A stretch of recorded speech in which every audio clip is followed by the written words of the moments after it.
Bom dia, boa tarde, boa noite. Esse é o podcast Aula Aberta de Vinho, o podcast de vinho mais sincero da podosfera.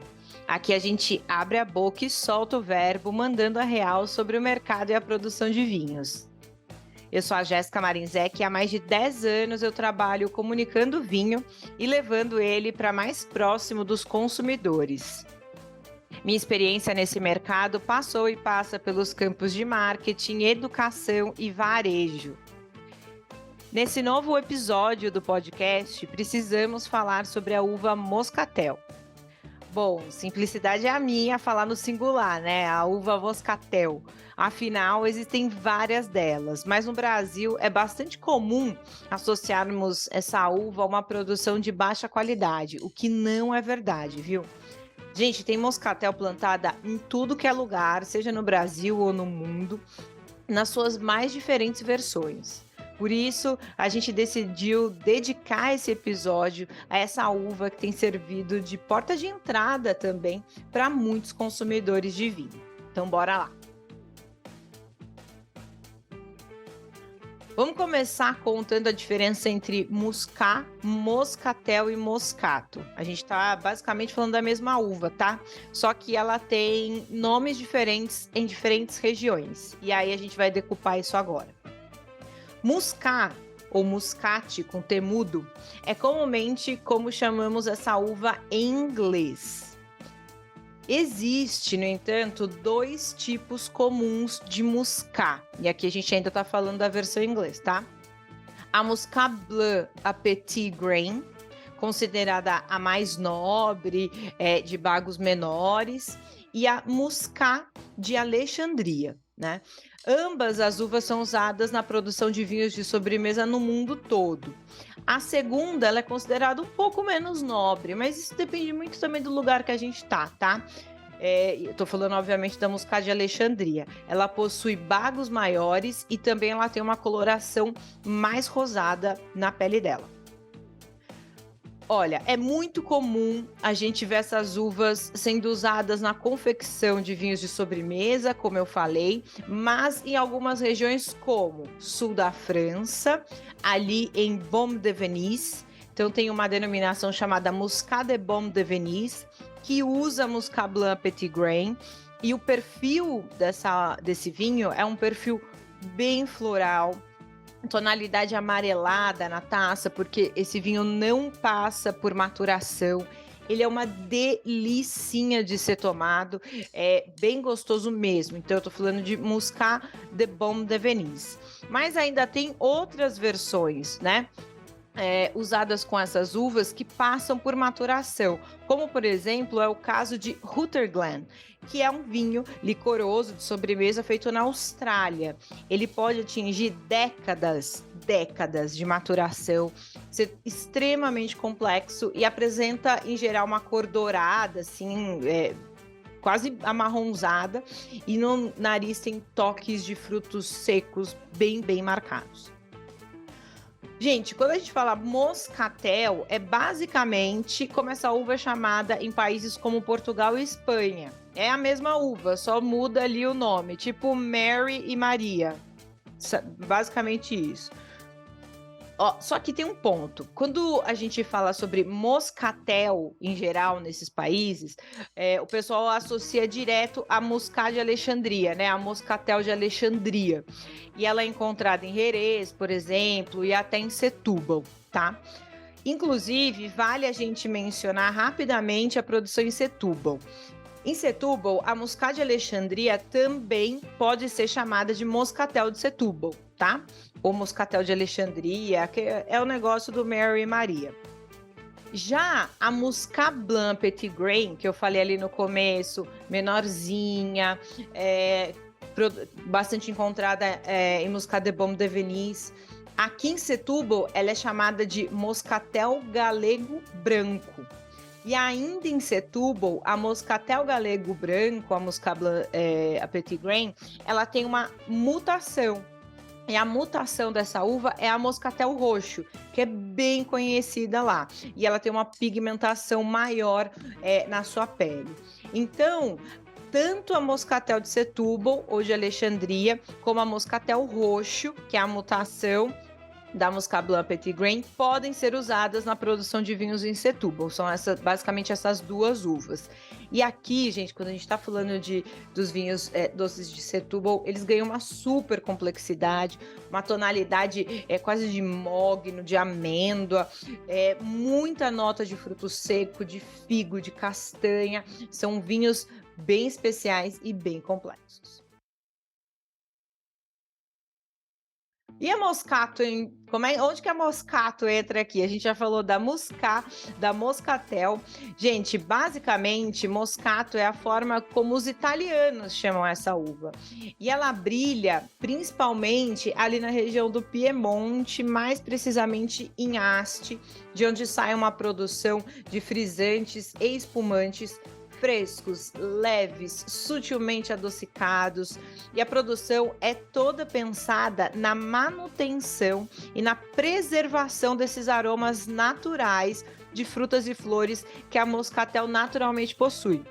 E aí você me pergunta, Jéssica, como que é uma produção pensada na preservação desses aromas naturais da fruta?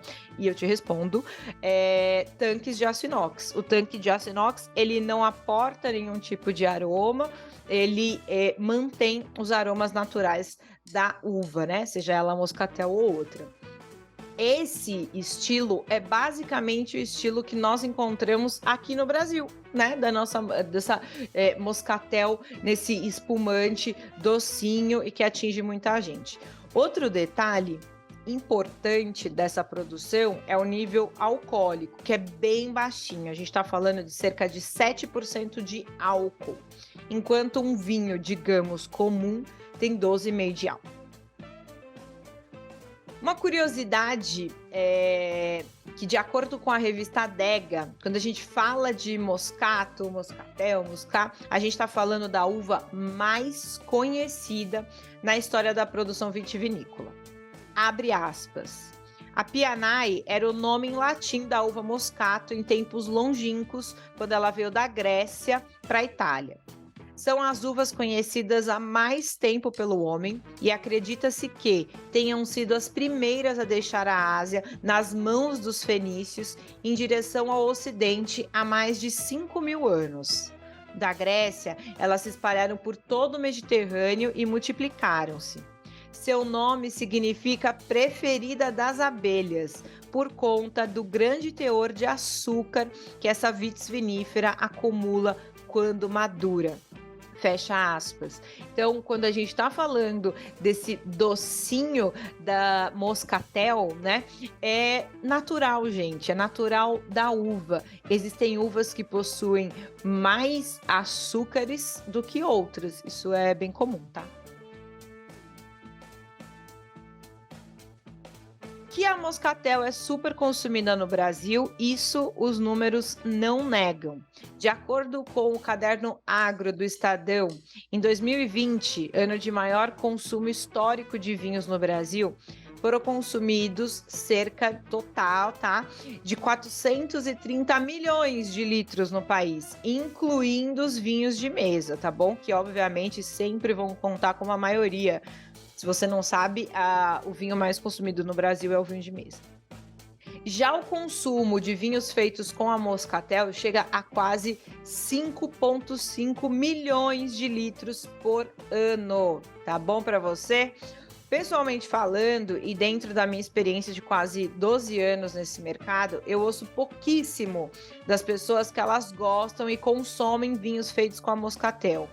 Mas na hora de olhar o número de vendas em geral, principalmente de site, esses vinhos são alguns dos mais vendidos. Sabia? Tem alguma pessoa ou outra que fala, eu gosto de Moscatel, mas parece que falar que gostar de Moscatel é demérito e muita gente acaba não falando. Ainda falando de experiência pessoal, eu, Jéssica, não costumo comprar Moscatel para ter em casa, mas obviamente quando alguém me oferece eu tomo, né? É bem gostosinho, dependendo do momento, é super de boa. Um ponto que você tem que ter na sua mente é que qualquer uva consegue fazer vinhos doces e secos. Isso depende do produtor. E existem por aí moscatéis secos também, tá? Mas independente do meu gosto pessoal, é impossível negar que a Moscatel é uma grande força de venda e, como eu falei no princípio desse podcast, uma porta de entrada para muitas pessoas no mundo do vinho. Seja um espumante de moscatel ou, quem sabe, um coquetel, um drink produzido com esse estilo de vinho, acaba atraindo muita gente, porque no final do dia a gente está falando de consumo de vinho, né? Mas olha, chegou a hora dela, eu tô bem curiosa para saber o que a Kelinha vai contribuir com esse tema, então chega mais, Kelly, e dá o seu papo. Oi, Jéssica. Mais um tema super relevante e para fazer a galera pensar um pouco a respeito disso também. Eu acho importante falar também dos moscatéis do sul do Chile, especialmente da região de Tata, de vinhedos mais antigos, que tem um volume de boca bem expressivo, um perfil bem gastronômico e uma casta aromática como essa se coloca muito bem em vários tipos de harmonização quando eu trabalho com alguns temperos, com condimentação. Então é uma ótima alternativa para muitas situações. A gente pode, inclusive, brincar com pratos brasileiros, como quecas e tudo mais, para oportunizar o conhecimento. Eu tenho, inclusive, um episódio bem interessante, onde eu usei um moscatel de Tata numa degustação às cegas. As pessoas ficaram horrorizadas quando descobriram que era um moscatel, e aí vai você explicar todo esse contexto e a importância dessa casta no mundo. Mas acho que realmente o nome da casta está atrelado a muito preconceito no Brasil. E isso é muito ligado ao fato de que quem passa a tomar vinho fino começa a achar que é bonito falar que não gosta de vinho doce. E que quem gosta de moscatel não precisava mais viver em sociedade ou algo assim. O que não faz sentido. Eu não sou a maior consumidora de moscatel, mas confesso que é um dos estilos que mais me deixa feliz quando eu faço provas de muitos espumantes brasileiros juntos. Acho que a gente tem produtos muito bons e temos muito potencial para melhorar isso ainda mais, refinar mais essa qualidade dentro desses produtos. Tem um episódio muito bacana que um dia o Edu Milan contou para mim, o Eduardo Milan, da revista Adega, que ele foi palestrar, se eu não me engano, num evento na Argentina, e ele levou moscatéis brasileiros, né? Ele ia falar um pouco sobre como era o cenário no Brasil, e muita gente criticou ele daqui, mas vai levar moscatel, a gente tem outras coisas, porque ele também considera que é um dos nossos produtos mais emblemáticos, mais importantes. E falando sobre isso, inclusive, hoje pela manhã saiu o resultado do Decanter Wine Awards. E quem quiser consultar esses resultados vai verificar a quantidade de espumantes moscatéis bem posicionados que nós temos internacionalmente. Então, gente, é um produto que ninguém é obrigado a tomar, mas que temos que olhar com mais calma, com mais zelo, respeitar principalmente e entender que todos os estilos são válidos dentro do mundo dos vinhos, e que isso é um potencial até para o desenvolvimento da nossa indústria como um todo. Voltamos daqui 15 dias com outro tema, né, Jéssica? Um beijão. Viu só que a linha ainda dando dicas de harmonização maravilhosa, perfeita, como sempre. Bom, pessoal, obrigada por terem ouvido até aqui. Depois me contam o que vocês acharam desse tema, tá bom? Você pode deixar o seu comentário no Instagram, @vinhosúnica. O meu próprio Instagram, @JessicaMarinzec, e o da Kelly, @KellyBergamo. E além disso, não deixa de acessar o site da Única para aprender mais sobre vinhos. A Kelly escreve lá, a Karine Vilela, um monte de gente maravilhosa. www.vinhosunica.com.br. Nesse podcast, nós usamos os conteúdos dos seguintes portais: decanter.com, winesofportugal.com, revistadega.com.br, casamontealegre.com e Estadão Caderno Agro. Até o próximo podcast. Obrigada, tchau, tchau.